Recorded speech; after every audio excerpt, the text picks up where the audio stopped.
Hey guys, Carlos here from Abroadcast with another episode of the Abroadcast. So today I'm here to talk to you about something that nobody likes: taxes. Now there are two things that are, whether you're traveling or not, two things that apply in life: death and taxes. And I don't feel like talking about death, so we're going to talk about taxes. Now, the reason why you should tune into this, what seems like could be a boring episode, is because I'm going to tell you about taxes, your tax liability as a nomad, how paying your taxes can affect you being able to stay in a country long term, as well as get citizenship. And also at the end, I'm going to give you some things to look into to make sure you're not overpaying on your taxes as a nomad, right? Now, I want to put in this note, this caveat. I am not going to give you tax advice today. Now, tax advice should only come from a licensed tax professional, tax consultant, and I'm not a tax guy. However, what I will do is give you a list of things that you should take note of, research on your own, see how they apply to you, and connect with your preferred tax consultant. Oh, hang on a second now. I'm coming at you from Medellin, beautiful Medellin. I'm in El Poblado right now. This place is sick. So if you have not been to Medellin, I highly recommend coming and checking it out. It's not quite a Chiang Mai. It's a little more amped than a Chiang Mai, but still pretty cool. So while I'm talking to you, you get to see what's going on in the background. Now, anyways, you want to save money on your taxes, so you can come to places like this. Now, what do you need to know? Now, even though I'm not going to give you tax advice, one of the main reasons I think you need to know is based on experience I've had over the past 3 years. So for the past more than 3 years, I have been filing taxes in Indonesia as well as in the US.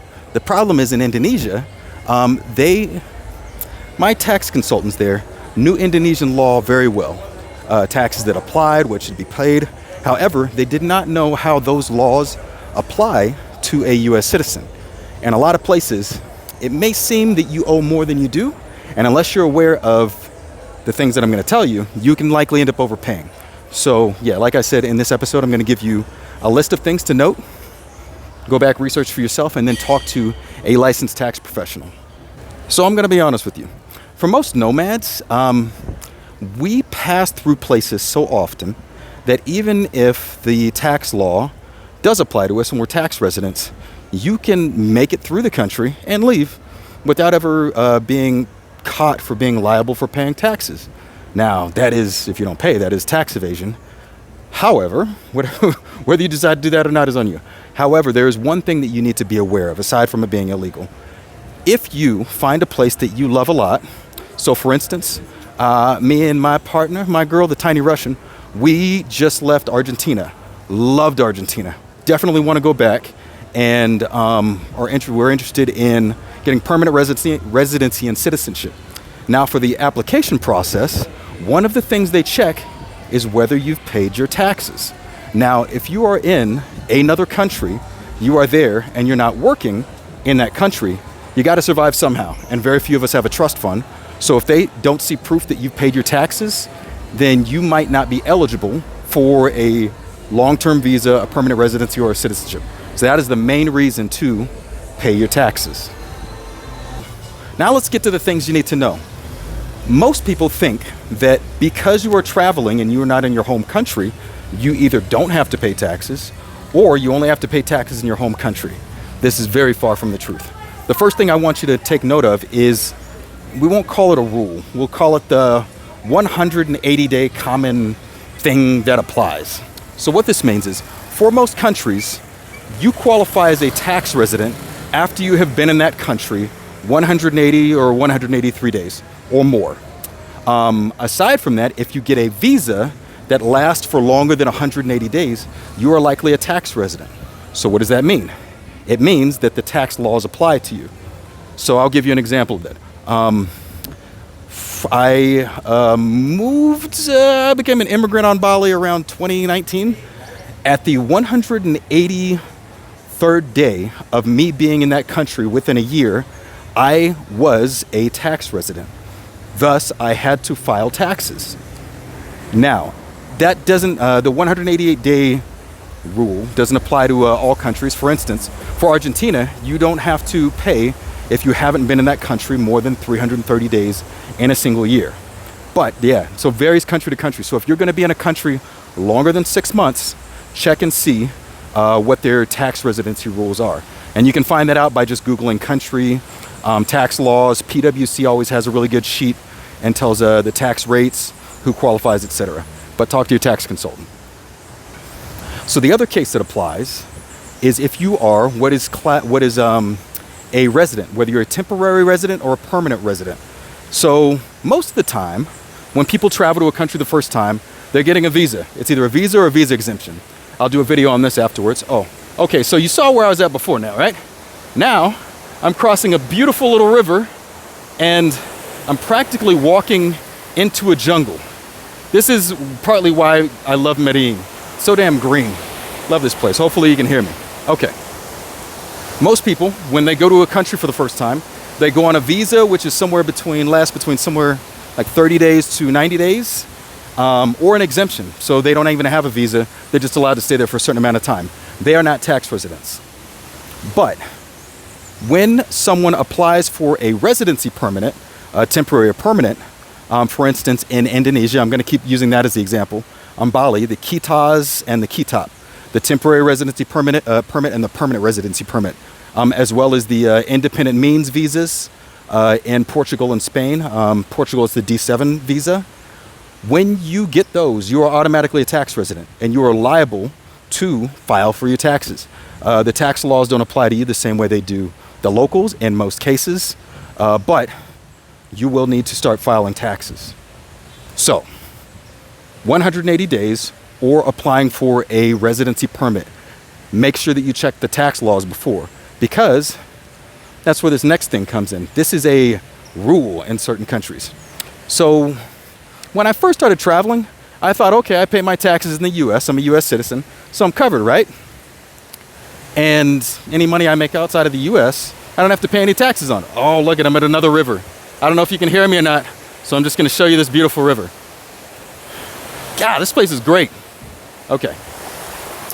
Yeah, I assumed that I didn't have to pay. That was completely wrong. So for most countries, if you are a tax resident, they tax not on the income that you make from the country, they tax on global income. So what that means is I not only get taxed on the salary I make from a US company, but if I legally did some work here in Colombia or I made some money online, I still get taxed on that. And that's how most countries work.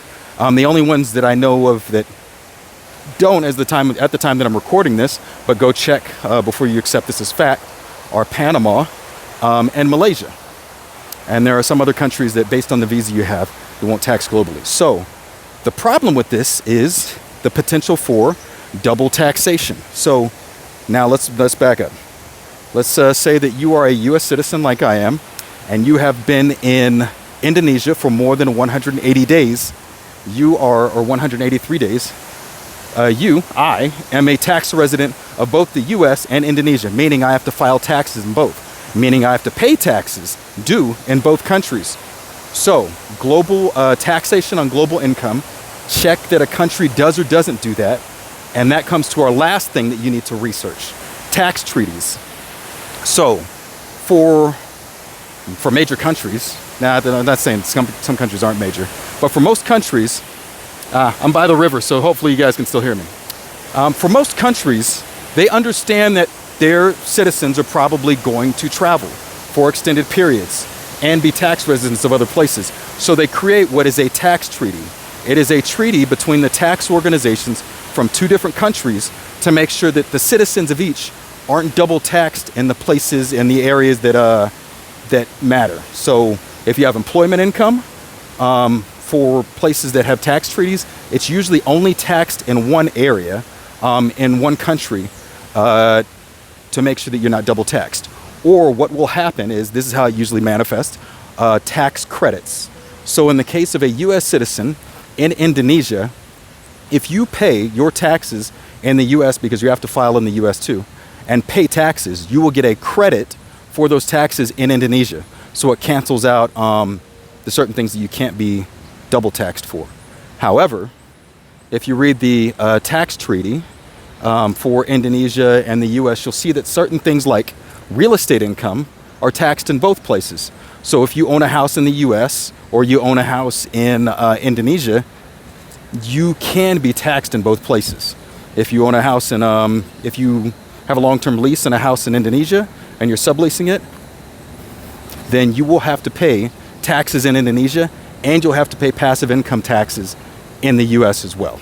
So tax treaties. This is an important one because some tax advisors aren't fully up on how the tax laws interact between two countries. You need to be aware of it for yourself, and you can find this by going into Google, typing in country and country tax treaty.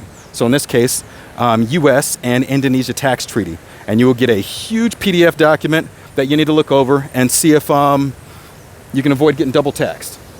So going over that, the things that you need to know about are the potential 183-day rule in which you will qualify, you will be considered a tax resident. You need to know about residency and having one if you become a tax resident as well. Taxation on global income. You need to look up whether that applies to your situation if you are in two places that consider you a tax resident. And last, you need to look up that tax treaty and see if you can get away with not paying. I don't want to say it that way. See if they're going to give you a break on some things. All right, so let's run through like a back of the napkin hypothetical situation to get you familiar with how to consider how taxes are going to work as a nomad. So Portugal is a place that I want to go. It's a place that a lot of people want to go right now. I have a US passport. So let's assume that you have a US passport and that you are working as a nomad and you're making money online, right? Whether it's Fiverr or whatever, you might have an LLC, you might not. What's going to happen is come tax season, you are going to have to file in the US and in Portugal. Let's assume that you're making 45,000 euros a year. So because you're a tax resident, in the US, I believe your tax rate would be 25%, 20-something%. I don't actually know. But I know that in Portugal, let's assume that you have the D7 visa. The D7 visa is the independent means visa, long-term resident, temporary resident, qualifies you for citizenship. You will have to pay taxes, and you are taxed at 43% on everything. Portugal, like the US, taxes global income. So unless you qualify for and request an exemption, sometimes they have them, they last for a few years. Again, talk to a tax advisor. I'm just sharing the things that I've learned and that you should look into. You are going to be taxed that high. So what's the lesson from this? The lesson is, before you decide to settle into a place long term, and by long term, I mean for more than 180 days, or you are going to pop for any kind of long-term visa, be it a golden visa, an independent means visa, a student visa, check these things and check the tax rates, see how they'll apply to you, and talk to a tax consultant because you just don't want to hand over 43% of your income, right? Okay, so the picture here can't be that bleak. If you have multinational corporations that are managing to keep their effective tax rate at zero, and you got billionaires who aren't paying any money, and they're doing it legally, then there's got to be a way for us to make sure that we're not paying any more than we should. We are paying what we should based on the services we're getting and based on being allowed to be a guest in a certain country or the benefits of a passport, but we're not overpaying. So what things do you need to look into? I'm giving you that right now. This list applies more to US citizens, those holding a US passport, than anyone else, but it's good to know. So if you're a US citizen, then you'll find this useful. So number one thing you need to understand is the foreign earned income exclusion.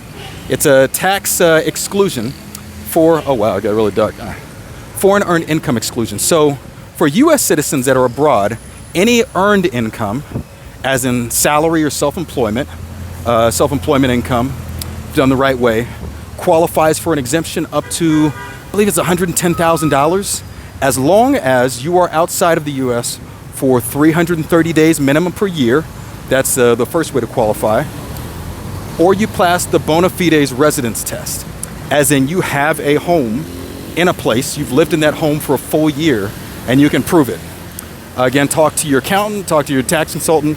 These laws do change, but the foreign earned income exclusion is the number one way if you're living abroad as a U.S. citizen to make sure that you're not paying unnecessary taxes, right?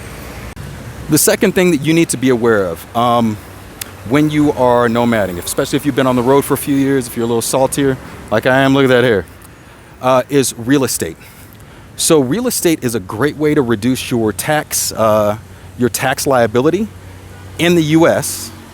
And if your reported income is lower, it means your global reported income is lower. For those that own a home, there are a lot of tax deductions for managing it if you're renting it out, for repairing it, for the cost of purchasing it, and additionally with the 1031 exchange. If you have a home, you sell the home, you buy a new home within 45 days, and it's a like-kind home, as in my case, if you have a home in, say, Costa Rica or Panama or Bali, you can sell it and buy a new one within 45 days and you don't pay taxes on it, as long as it's done the right way. Again, talk to your tax consultant. This is not advice, these are things to look into. And how does that look? Okay, it's gonna look a little different depending on which region of the world you're in. In Southeast Asia, you normally, outside of Japan, you can't buy a home. You can long-term lease a home for up to 100 years, but you can't buy a home. Now, talk to your tax consultant about this, but a long-term lease that is over 30 years is regarded by the IRS along the same lines as a home that's owned. And thus, things like the 1031 exchange and some deductions will apply if you own a foreign home. Now, if you're in Argentina or Panama or Costa Rica, you can own the home outright. So you get these tax deductions that offset your normal income. Make sure you're not paying as much taxes, right? So real estate investment is a good option if you're abroad. You got to pay the rent anyway, and it doesn't hurt to have a nice place in paradise. So look into that. The next thing that you need to look into is forming a company, an LLC. So this will have several benefits, not just for taxes, but also for qualifying for certain visas and residencies, right?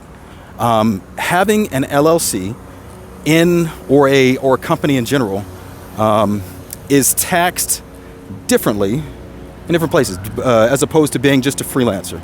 Now in the US, you are, for your taxes, you can deduct quite a few things just as an individual, but if you are in a different country, what they allow you to deduct from your taxes is different based on whether you are on your own or in a company. Now, I'm not going to go into detail on this because I don't want to get myself in hot water, but look into forming an LLC or forming a company, and also the idea of an S Corp. Now, the difference between an LLC and S Corp is a lot, but the big difference that I'm going to point out here is that in an LLC, it's a pass-through entity. You are regarded about the same as the business for tax purposes. In an S Corp, you can divide the income between dividends that are going to you, the owner, and income that is going to you, the employee. Employment income is different than dividend income because dividend income is passive income, and if you structure it correctly, you can reduce your taxes no matter where you're at in the world. So look into an LLC and talk to a tax consultant. One more thing to look into, and this is for US citizens, and it doesn't matter whether you are abroad or not. Long-term capital gains taxes for everything under $45,000, $40,000, something like that, is 0%. So if you have a bunch of stocks, you get your ETFs and you leave them in the bank, you leave them long enough and you don't touch them, when you sell those off, the capital gains, the amount that you earned, won't be taxed if it's been in there long enough. So consider that in your financial planning strategy. And this is another reason to, before you leave, plan 2 years out. Long-term capital gains taxes kick in at a year of sitting in your bank account. So if you plan 2 years out, you can plan exactly when you're going to cash in certain stocks to avoid paying those taxes. And if you don't pay them in the US when you file, then you probably won't be liable in other places. Possibly. Talk to your tax consultant. So the number one lesson that I want you to take from this is just being aware of where you're at and how long you're there or what visa you're on, how that affects your tax liability, your tax situation. And the lesson that picking the right place can ensure you get to keep a lot more in your pocket. So for instance, we talked about Portugal. Portugal If you've got 45,000 euros coming in, you're liable for 43% in taxes.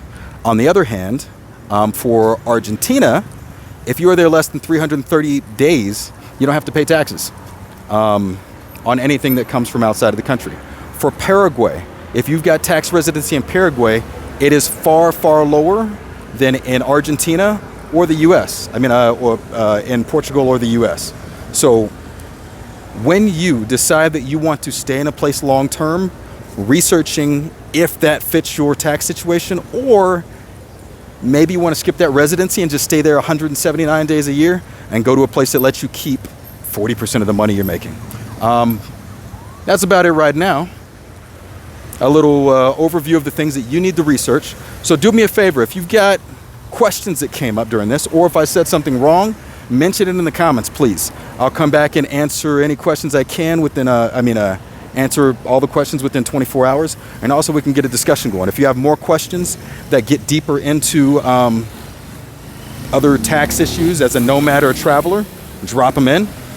So right now, a side note, a personal thing, I think that during travel, you should always take on something, self-improvement, something that builds opportunities, builds you as a person. Even if you don't use it, it's just fun, it's healthy. For this trip, I've been working on my certificate in financial planning. So not just spouting off advice, and also becoming a registered investment advisor. So this exercise here of asking questions and us figuring out what things we can research together, it's gonna happen a lot more often. But let's start with just dropping in the comments questions you have, feedback, thoughts, and let me know what you want to have here videos on for later. Been good chatting with you. You guys should come to Colombia. Man, this place is beautiful. All right, it's a brother abroad, Carlos. See you next time.